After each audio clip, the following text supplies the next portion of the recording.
Em nome do Pai que me criou, do Filho que me resgatou e do Espírito Santo que me santificou. Divina vontade reina na minha vontade.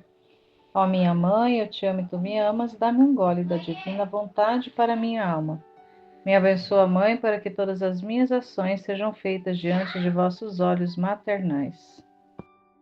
Vinde, Espírito Santo, vinde por meio da poderosa intercessão do Imaculado Coração de Maria, vossa amadíssima esposa e nossa mãe. Amém. Meditação Livro do Céu, volume 2, capítulo 34, 12 de junho de 1899.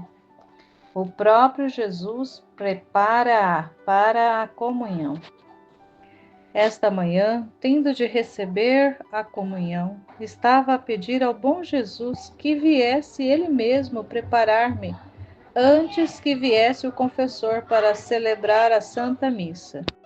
De outra forma, como poderei recebê-la, sendo tão má e estando indisposta? Enquanto fazia isto, o meu doce Jesus agradou-se em vir. No mesmo momento em que o vi, parecia-me que não fazia outra coisa senão encarar-me com os seus olhares, puríssimos e resplandecentes de luz. Quem pode dizer o que fazia em mim aqueles olhares penetrantes que não deixavam escapar nem sequer a sombra de um pequeno defeito? É impossível poder dizê-lo. Aliás, teria querido deixar tudo isto em silêncio, porque as operações internas da graça dificilmente se sabem expor, tal como são com a boca. Parece antes que se desfiguram. Mas a Senhora Obediência não quer, e quando é por ela, é preciso fechar os olhos e ceder sem dizer nada mais. De outra maneira, ai, por toda parte, porque sendo Senhora, por si mesma se faz respeitar.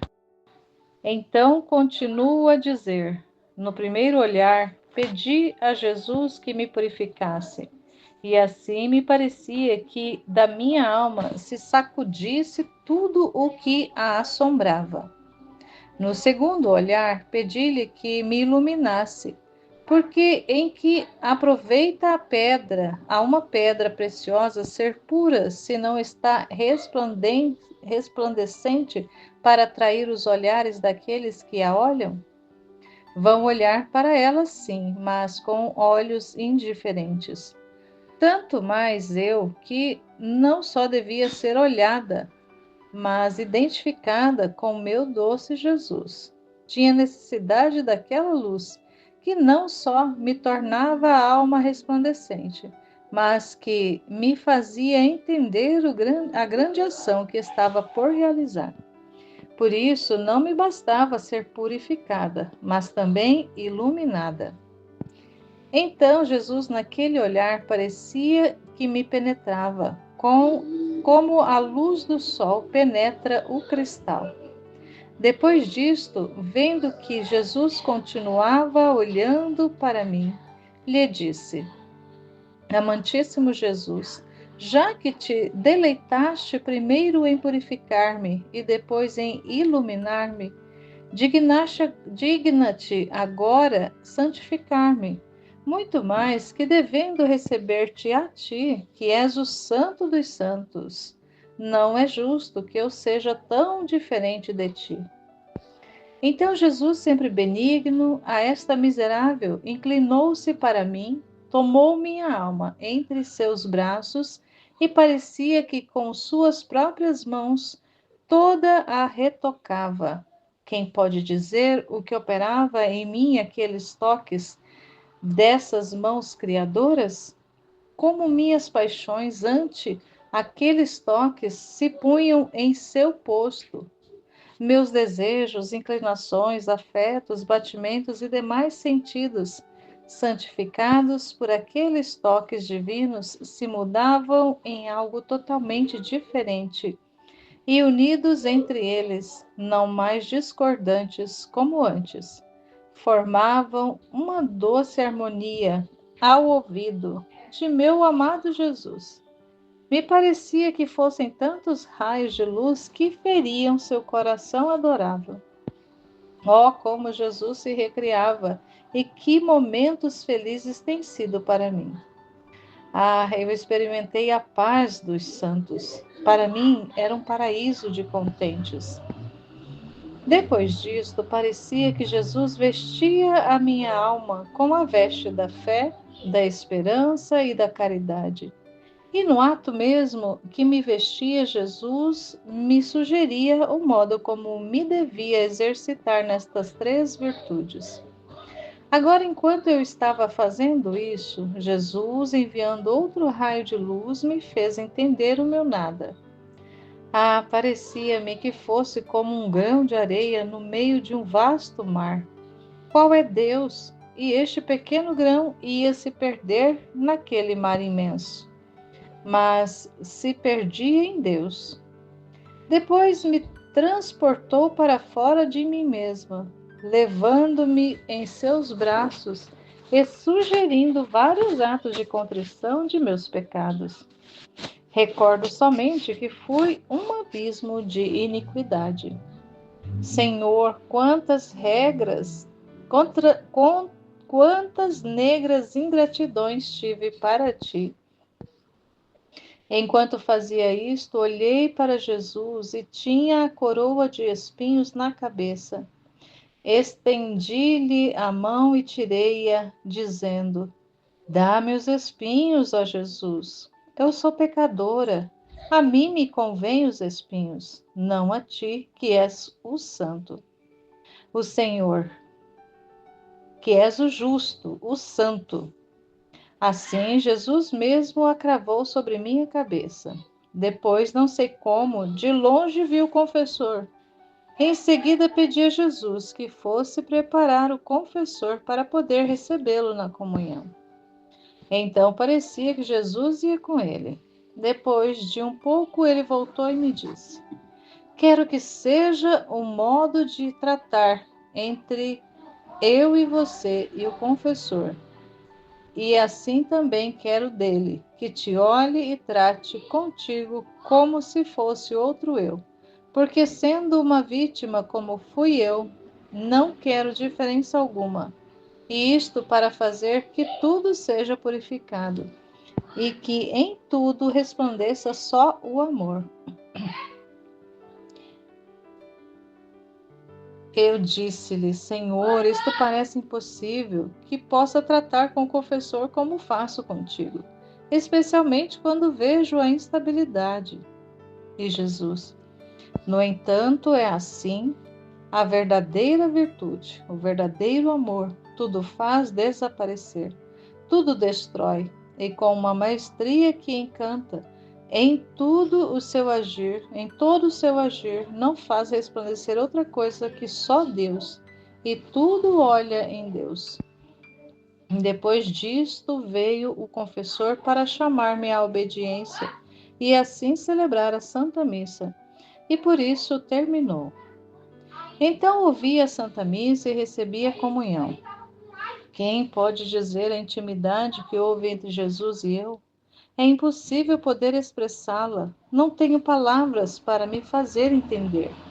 Por isso, deixo em silêncio. O próprio Jesus prepara para a comunhão. Nossa, que texto maravilhoso. Onde a Luísa aqui pede, né, para que ele a prepare, para que ela vendo ali, se vendo, né, tão má e tão indisposta, ela fala, né, tão má estando indisposta, que ele viesse fazer essa preparação dela. Imagina nós também fizéssemos, né, tivéssemos esse desejo, essa intenção de pedir todas as vezes, ela ali nesse período, né, fazendo sempre as comunhões diárias, as missas que eram celebradas todos os dias no seu quarto. Ela teve os ônus de ser uma alma vítima, mas também teve a graça de recebê-lo, né, de estar ali presenciando, participando da Santa Missa todos os dias. de um certo período da vida dela para frente, e recebendo Jesus também diariamente. E ainda, como estamos ainda no início, né, volume 2, ainda está nesse processo de purificação, aqui ela já vendo essa necessidade de ser preparada, né, de se preparar, mas tendo essa consciência que mesmo com a intenção de se preparar, ainda assim ainda estaria com defeitos, ainda estaria com falhas ainda, e não ainda estaria indigna de receber Jesus na Eucaristia. E ao fazer esse pedido, também é como um exemplo para nós de pedirmos que Ele mesmo venha nos preparar para as vezes que nós vamos receber Jesus na Eucaristia, seja nos domingos, nas celebrações a qual nós participamos, ou em outros dias também, que algumas pessoas que tenham a oportunidade de participar de missas diárias, mas não é um privilégio de muitos. Alguns têm essa graça, outros nem, né? Eu mesmo aqui na minha comunidade, embora tenha missas nas quarta e na sexta, mas nem sempre dá para ir. Então é mais no domingo mesmo que consigo participar da celebração. Então ter esse desejo de pedir para o próprio Jesus vir fazer essa preparação em nós seria extraordinário, né? Ter essa graça do próprio Jesus. Claro que ele não vai vir de forma visível e sensível para nós, né? Não sei, né? Pode ser que até que ele faça isso alguma vez com alguém, mas não é isso que a gente espera. Mas que realmente na nossa alma ele faça esse trabalho de purificação mesmo, de preparação, para tornar a nossa alma menos má e mais disposta. Quando foi falado no Kairos, né, sobre essa disposição também, que é tão necessário para a alma, para receber as graças. E Jesus veio prontamente, né? Ela fala, né? Jesus agradou-se em vir. E tantas... E assim, ele fez ali, encarou, né? Ela falou assim, encarou-me com seus olhares puríssimos e resplandecentes de luz. Imagina receber ali estar de frente ali com Jesus, olhando, encarado para a alma. Imagina a alma ali, né? Claro que era uma experiência de alma, mas mesmo essa experiência de alma era uma experiência sensível, de ter ali o olhar de Deus olhando para a alma ali, um olhar penetrante, um olhar que encarava, e era tão puro e tão resplandecente de luz o olhar de Jesus, que fazia, né? Só o olhar dele já fazia essa purificação, não precisava mais nada. Mas aí ela foi entendendo tanta coisa, né? Ela fala assim, quem pode dizer o que faziam em mim aqueles olhares penetrantes que não deixavam escapar nem sequer a sombra de um pequeno defeito? Imagina, um olhar assim tão penetrante, um olhar luminoso, um olhar assim que é flechas. Imagina um olhar de flechas, assim, que chega e passa, né? Faz aquele escaneamento. Imagina um escaneamento, o olhar de Jesus fazendo esse escaneamento na alma da Luísa. E nós podemos também pedir essa graça, né? Para que Jesus nos olhe de forma a escanear toda a nossa alma e nos mostrar e nos revelar todos os defeitos, não deixar nenhuma sombra do mínimo defeito em nós, nos revelar todos eles. E ela vai continuar dizendo, né? É impossível poder dizer, né, aquela realidade que ela estava experimentando, dessa penetração desse olhar de Jesus escaneando ela toda.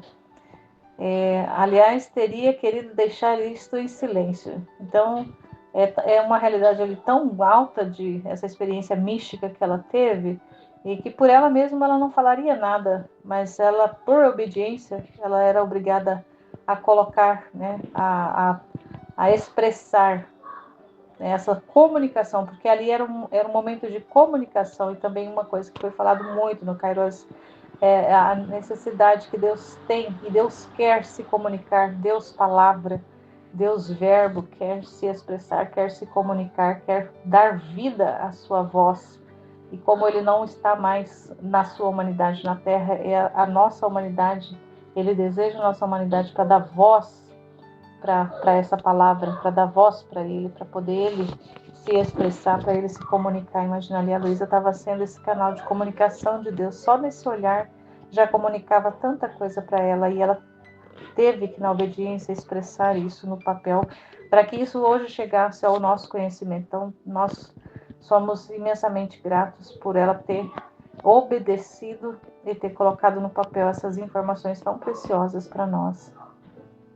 E aí ela continua: no primeiro olhar, pedi a Jesus que me purificasse.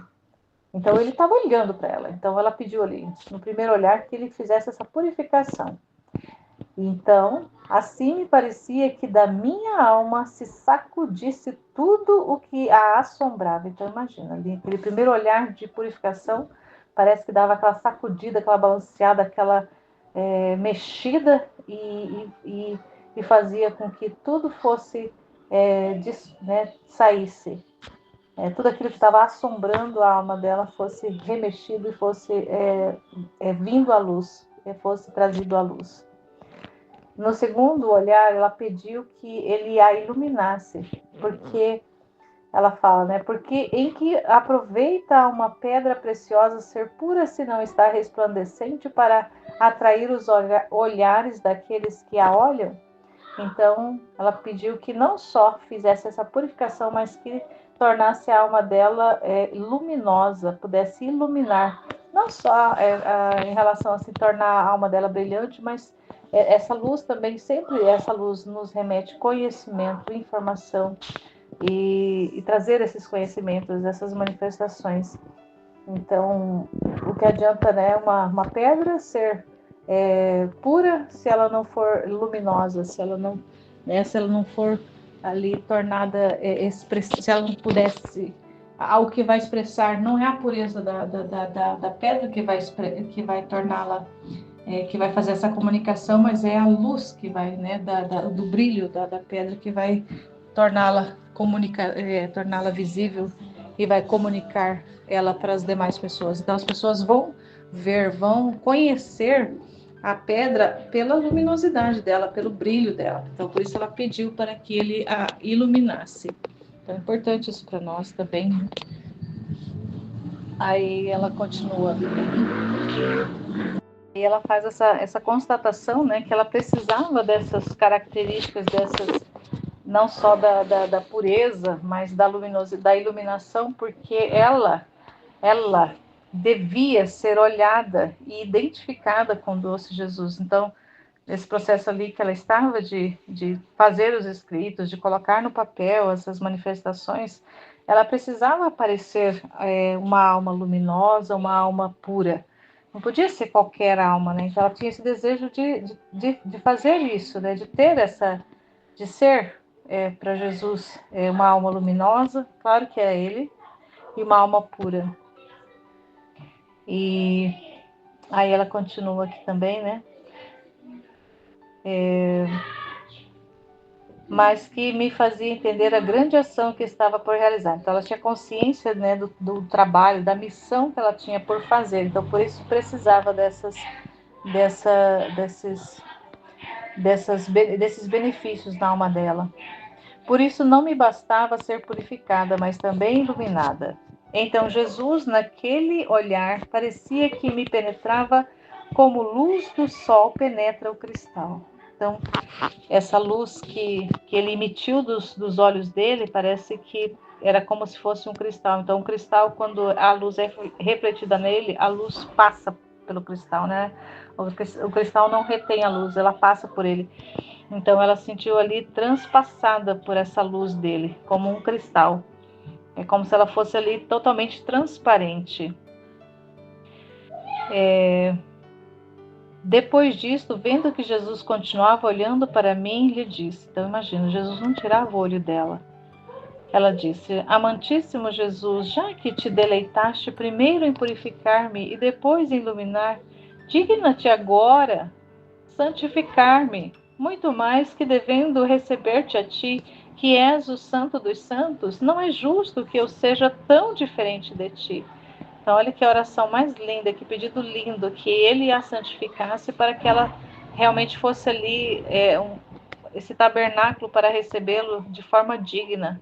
porque ele, sendo o santo dos santos, não poderia, né, ela não queria que ele realmente entrasse nela, né, que ela fosse, que ele fosse consumido por ela ali, sem estar na santidade mesmo, sem ser santa. Então nós também precisamos desejar ser santos para receber dignamente ao Senhor. Mas claro que se nós esperarmos ser santo primeiro, aí é complicado. Então nós precisamos pedir que Jesus, né, Ele mesmo faça conosco esse trabalho. Aí Jesus vai aqui, né? Jesus, sempre benigno e a esta miserável, inclinou-se para mim, tomou minha alma entre seus braços e parecia que com suas próprias mãos toda a retocava. Quem pode dizer o que operava em mim aqueles toques dessas mãos criadoras? Imagina, não somente o olhar, mas agora sentindo o toque de Deus, né? O toque criador de Deus na alma dela. Como minhas paixões ante aqueles toques se punham em seu posto, meus desejos, inclinações, afetos, batimentos e demais sentidos, santificados por aqueles toques divinos, se mudavam em algo totalmente diferente e unidos entre eles, não mais discordantes como antes, formavam uma doce harmonia ao ouvido do meu amado Jesus. Me parecia que fossem tantos raios de luz que feriam seu coração adorável. Então, olha, né, esse estado de santidade que ele coloca, que ele faz, que ele realiza ali com as próprias mãos nela, faz com que as paixões sejam ordenadas. Então, tudo aquilo ali que estava em contraste, que estava em desarmonia dentro dela, faz ali essa concordância e forma essa doce harmonia. Então, tudo no seu devido lugar, né? Os sentimentos organizados, as paixões, cada uma no seu lugar, todas controladas, todas encaixadas dentro, cada um no seu espaço, sem estar ali brigando uma com a outra, sem estar lutando. Então, aquela luta interna que existe dentro da nossa alma, quando a nossa alma ainda está nesse processo de purificação e ainda tem muita desordem ainda, existe ali muita concorrência, muita discordância entre uma e outra. Mas como que essas mãos de Jesus, fazendo essa modelagem na alma, assim como fez na Luísa, pode fazer em nós, colocar tudo no posto devido, colocar tudo no lugar, ordenar a nossa alma, deixar ela totalmente ordenadinha, encaixadinha, cada coisa no seu devido lugar. Que coisa maravilhosa isso, meu Deus. Aí ela fala, me parecia que fossem tantos raios de luz que feriam seu coração. Então, isso também dava prazer para o Senhor, né? Ela percebia assim que é como se ferisse o coração de Jesus. Esse ferir o coração de Jesus, esse ferir, né, de amor mesmo, por ela estar deixando-se fazer esse trabalho por ele, pelas mãos dele, pelo olhar dele.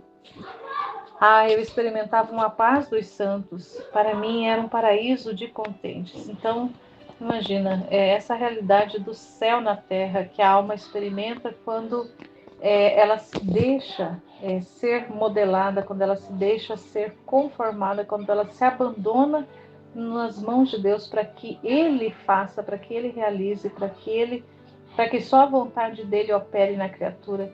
Então, mesmo passando por processos dolorosos, mesmo vivendo dentro de uma realidade de muita dificuldade, a alma está em paz, está felicíssima, porque o estado de alma, quando ela está nessa realidade de ordenação e abandonada em Deus, em Deus a alma, mesmo no sofrimento, a alma em Deus ela está em paz, ela está feliz, ela está contente, ela está em gozo, porque é um estado de espírito, de plenitude, de estar com Deus mesmo, de estar, de saber-se estar sendo governada por Deus e não sendo governada pelas paixões.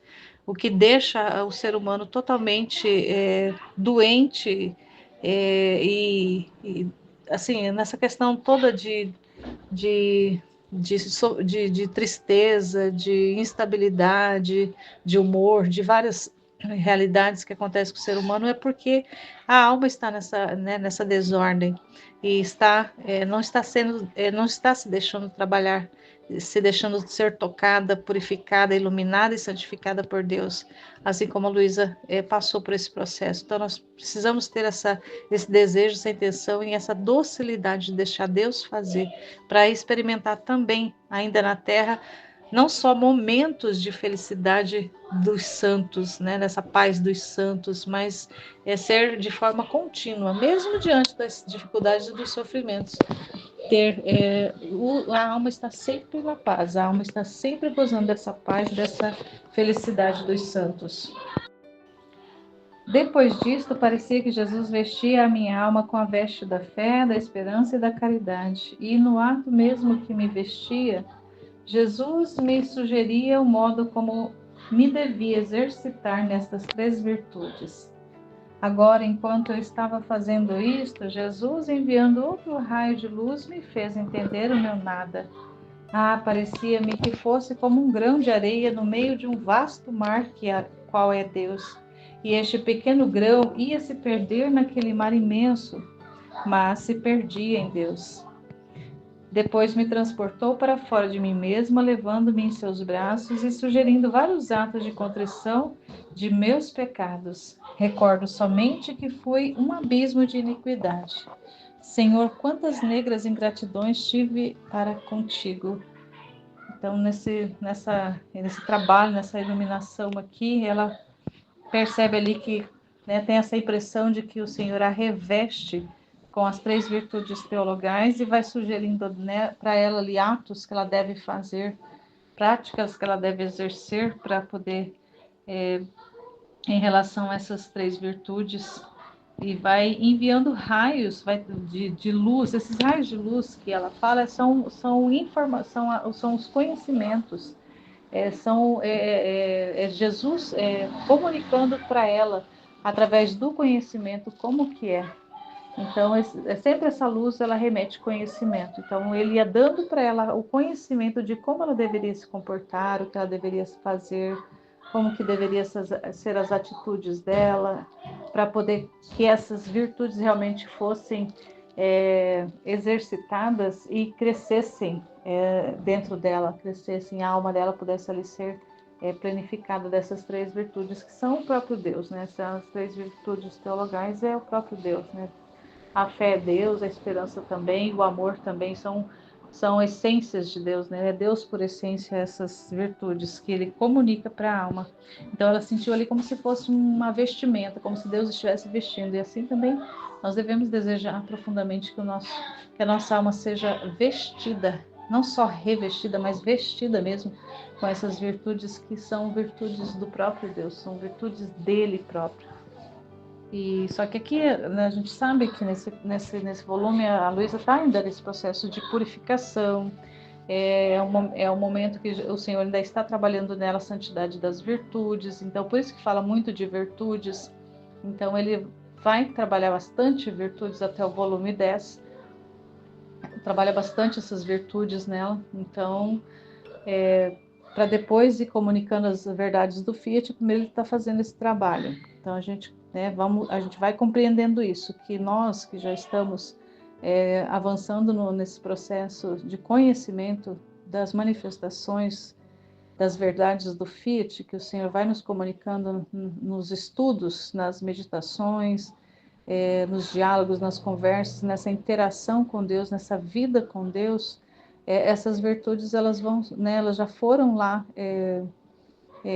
finalizadas na Luísa. Então, a gente ainda, quando está no processo de purificação, a gente ainda tem bastante relação com essas virtudes. Depois elas passam a ser não acessórias, mas elas vêm já no pacote. A santidade das santidades, tudo vem incluso no pacote. Então, já não são mais virtudes segmentadas, como na santidade das virtudes, mas na santidade divina, essas virtudes todas, elas vêm num pacote só. Então, todas elas ali já acompanham, né? Elas já são ali elementos parte. Então, a gente já não trabalha mais para exercitar virtudes, mas a vida com Deus já vai trazer, já vai trazer junto consigo essa vida, já traz consigo as virtudes juntas, já vem tudo junto no mesmo pacote. Então isso é maravilhoso, maravilhoso mesmo. E ela vai, né, ela percebe ali quantas negras ingratidões, né, o Senhor mostra para ela, revela. E nós também, à medida, quanto mais a gente avança nesse conhecimento das verdades, das revelações que Deus vai manifestando para nós, nesses conhecimentos que foram narrados para a Luísa, depositados na Luísa e narrados por ela, nós vamos adentrando, penetrando nesses conhecimentos, a gente também vai percebendo também esse nosso nada e quanto essa negritude que ainda existe dentro de nós, essas ingratidões que ainda existem muito ainda. Então é um processo que pode levar uma vida inteira, mas que o Senhor quer fazer essa vida conosco, dia após dia, vivendo ali a nossa vida.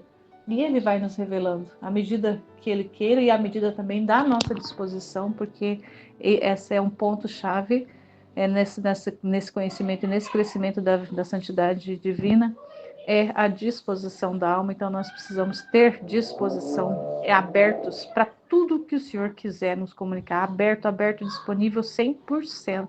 A gente não pode ter nem um segundo, nem um milésimo de segundo de reserva de nada. E está totalmente disponível para o que Ele quiser nos mostrar, nos revelar de nós mesmos. E esse trabalho vai acontecendo dia após dia. Então, a gente vive nessa intenção de que o Senhor vai fazendo esse trabalho e dando-nos a graça também de sermos dispostos, todos os dias estarmos dispostos a amanhecer e anoitecer na disposição para o que der e vier. Vinda da parte de Deus, tudo é importante, tudo é maravilhoso. E ela vai continuar aqui. Enquanto fazia isto, olhei para Jesus e tinha a coroa de espinhos na cabeça. Estendi-lhe a mão e tirei-lhe-a, dizendo: Dá-me os espinhos, ó Jesus, eu sou pecadora. A mim me convém os espinhos, não a ti, que és o justo, o santo. Assim, Jesus mesmo a cravou sobre minha cabeça. Então, ela, tendo esse conhecimento do nada, das misérias, do abismo esse abismo de ingratidão nela, ela pede essa coroa, de espinhos para ser cravado nela. E Jesus vai e faz, porque Ele se agrada da alma que quer se conformar, quer ser com Ele. Então, é maravilhoso.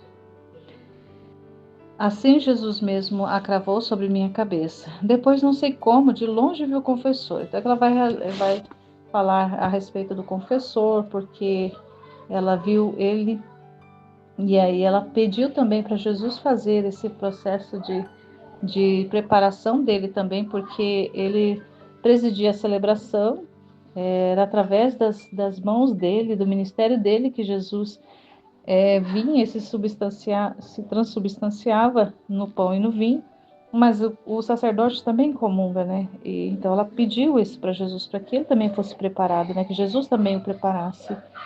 E Jesus faz também essa preparação no sacerdote e pede para ela que ela tivesse com o sacerdote a mesma consideração que ela tinha com o próprio Jesus, para ela não fazer essa distinção.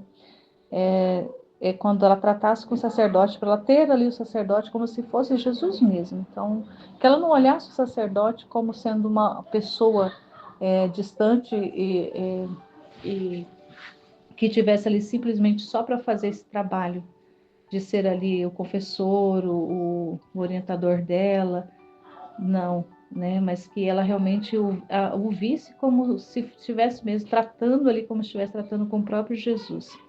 E ela fica um pouco meia resistente, porque ela fala, como é que, né, diante de tanta instabilidade, como é que eu vou ver o Senhor nele? E aí ele fala, não é assim, né? Aí ele fala muito aqui em relação ao amor, que se ela fizesse isso com amor, ela não ia ter essa distinção, ela não ia ver essa diferença, porque o amor ia suplantar tudo isso. Não ia ter, né? O amor ia suplantar. E Deus mesmo, né? Jesus mesmo ia estar cuidando de tudo isso. Ela precisava apenas obedecer. Então, assim, ela fez. Então, ela participou da celebração, tomou a Eucaristia, e aí ela vem dizendo, né? Quem pode dizer a intimidade que houve entre Jesus e eu, né? No momento lá que ela recebeu ele na Eucaristia, houve um momento de intimidade tão grande que ela não conseguia expressar. Ela até fala, né? É impossível poder expressá-la. Não tenho palavras para fazer entender. Então, por isso ela faz silêncio, porque ela, mesmo que ela tentasse, né? Muitas coisas que aconteciam nessa intimidade, nessa vida mística da Luísa, muitas coisas ela não conseguia expressar, transcrever, verbalizar, porque eram coisas muito altas, muito sublimes. Ela compreendia na alma, mas ela não conseguia trazer isso para o plano material, trazer isso para o plano verbal, para comunicar, para escrever. Ficava muita coisa, né? Muitos e muitos textos ela vai falando, né? Por isso põe o ponto. Não tem como expressar quem pode dizer tudo que aconteceu, tudo que eu experimentei, tudo que eu vi, tudo que eu vivi. Então, mas só que assim, isso também são convites para nós, desejarmos ter também essas experiências de intimidade, porque não é porque ela teve muito contato sensível com Jesus, e pode ser que nós nunca tenhamos nessa vida, tenhamos esses contatos, que nós vivamos realmente ali só mesmo na fé, né? Que essa experiência nossa seja muito mais uma experiência de fé, mas mesmo assim a gente precisa desejar que, mesmo na fé, nós podemos penetrar. A fé nos vai levar a alcançar momentos e até mesmo muitos, não só muitos, mas assim, não só momentos distantes, mas até muitos momentos de experimentar, ter essas experiências místicas mesmo pela fé. Ela teve muitas experiências pelo sensível. Nós podemos ter muitas experiências semelhantes ou até maiores do que a Luísa teve pela fé, porque nós vivemos da fé, nós vivemos pela fé. Nós cremos no que foi manifestado no livro do céu, no que o Senhor escreveu lá. E a partir desse conhecimento nós podemos tocar essas realidades, experimentar, fazer a experiência pela fé. Então, nós somos chamados a fazer a experiência pela fé, porque a fé é Deus, né? No volume 1 fala, a fé é Deus. Jesus mesmo diz, a fé é Deus. Então, pela fé, por ter Deus em posse nossa, da nossa alma, em posse nossa, nós podemos ter essas e outras experiências que ela teve, embora pode ser também que nós não consigamos verbalizar, por serem experiências muito altas, mas nós podemos sim, eu acredito que nós podemos ter muitas experiências espetaculares, transcendentes, que ultrapassem realmente a nossa capacidade de comunicação pela fé. Então, por isso que nós precisamos desejar profundamente ter uma vida de fé mesmo ali, expectante, de fé viva, de fé concreta, de fé diária, nessas verdades na nossa vida mesmo, como esse espaço de vida de Deus que Ele quer ter conosco e que nós podemos dar para Ele. É isso que Ele quer de nós e nós também desejamos ser isso para Ele, ser para Ele. Amém, Fiat.